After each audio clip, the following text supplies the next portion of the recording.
Hello, this video is on loss and grief and bereavement. So I've got lots of different strategies and different bits of information here. I'm not going to have them in a particular order, they're going to be all random and hopefully it'll make sense. One of the biggest things that I see is that people often have a fear of forgetting about the person that they've lost. So what this means is they'll try and hang on to the memory, they won't want to stop grieving, won't want to stop hurting inside because they think as soon as they stop hurting inside, then they'll forget about that person. And so the fear keeps them in the cycle of grief. One thing to remember is that usually that person is so important to you, they're part of you, they've influenced you in your life and they've made a huge impact on you. So you'll never be able to forget them ever, even if you tried hard to. A key thing here is to remember that you can go on your life as normal and you can go about the things that you normally would do, but you will remember them. But you might just want to schedule a time where you can sit and reflect about all the good, positive memories, all the times that you've had lots of fun as well. There's two different ways to look at loss and bereavement. One is that it's a transitional period, so you might have known that they were going to die, you might have known that they were sick or ill, so you've had that transition period where you've been able to prepare, you've been able to speak with them, tell them how you feel. The other one is traumatic, and that is when it happens all of a sudden, so like a road traffic accident or some sudden illness where they've then died fairly quickly, and so then this can be seen as traumatic.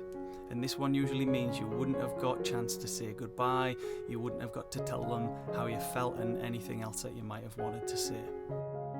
There is different stages of grief, however everyone does it in different ways, so you don't follow a certain order, you don't go through anger, denial, pain. It can be different for everyone, and so I wouldn't get too focused on whether you've went through every stage, because it depends on how old you are. If you're a child, adolescent, you might miss some of the stages out.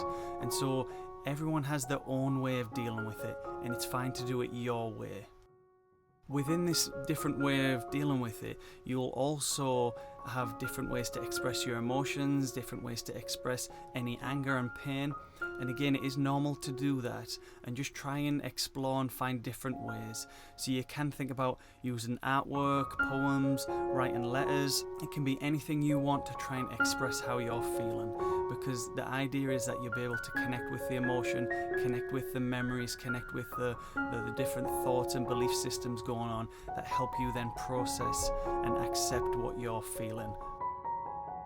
There's a natural order for the way that we would think loss should happen, so we would think that it should happen in old age with the elderly. However, that isn't the case, and so when we lose younger children or younger loved ones, it can then cause lots of pain. And so the grief process on this is a lot different, and it's rare that someone fully would be able to recover from this, because that pain will always be with you, because it's your child or someone that you know that's young. And so again, this is normal to keep hold of some of the pain. What happens is we usually build our life around this, so we would focus on adapting and find ways to cope with the pain. So if you've lost someone like a child or someone like a friend, family member who's younger, it is normal to have pain and to have memories of them and to have a difficult time trying to let go and accept that this has happened. If it's a transitional loss that you've experienced, for that whole time on the transition, you could be living in the shadow of death, which that can create a lot of problems as well, because it can have a big psychological impact because you've been waiting prolonged and you've been going through the grieving stage. This again is a normal thing that we're going to have to experience as we go through it, but this is something that we're going to have to work through, and so I will cover some more strategies. So when we live in the shadow of death, it's good to find ways to express how we feel, and these might be some negative thoughts that we've had. You might find this process really difficult to cope with. You might want to blame someone, you might be angry, and so you don't have to go and blame them, but being able to have someone close to you that you can express that to will be very helpful, someone who can listen and support you through this. The amount of pain and hurt that you go through is also a good indicator of how much you loved them and how much you cared for them. And so it's not necessarily a good thing when you're experiencing it because of how much it hurts, but it can really show you how much you valued that relationship and how much they meant to you. And so then you can build on this and build into it new images of how the things that they've taught you and how they've helped you can help you in your future life.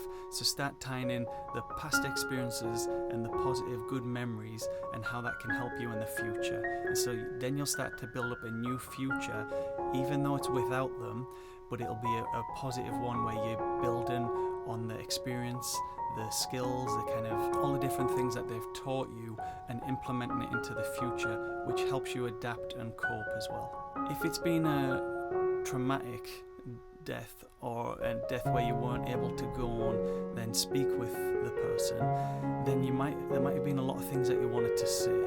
So when you haven't had chance to say this, it could get called unfinished business because you didn't complete the cycle, you didn't complete the routine of saying goodbyes and kind of coming to accept and acknowledge that this is happening. So some things to help that are, you can write letters, you can write poems, you can do anything where you'll be able to express how you feel in a way that fits with your belief system so that you can then pass it on to them how you feel. So if you're religious, you can focus on saying prayers and talking to God and having God pass on messages.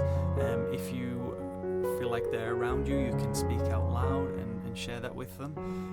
If not, if you don't believe in God, you can find other ways that will suit your style and your belief system. And it might just be coming to terms that you didn't get to say that you loved them and say your goodbyes. So try and find a way that you can connect with what you believe and express how you felt and what you wished you could have said. This applies to younger people, adolescents and adults, and that's about looking at your concept of death. So what you believe about death. This ties in with belief systems, but also ties in with how you believe the finality of death is, whether you think that we're going to live in another life or life continues to cycle around. And just exploring your concept of death can help you to come to terms with a loss and help you focus on moving forward. When we experience loss, we can also then try and isolate ourselves because we don't want to be around people, we're in a lot of pain, we don't want to socialize, we don't want to even pick up the phone. So a key thing is to try and socialize. Keep your social network strong, even if it's just text messages. Try and do calls, video calls, and try and keep the social connections as strong as you can. Overall, this is a difficult thing to experience and go through. Everyone finds it difficult, and it doesn't matter how old you are, and when you lose someone, it doesn't matter how old they are, it is difficult to go through. So don't try and rush the process. Try and just understand and reflect on what you're experiencing and go through it at your pace. Hopefully this video has been helpful. Please like it and share it so that it can help other people. Thanks for watching the video.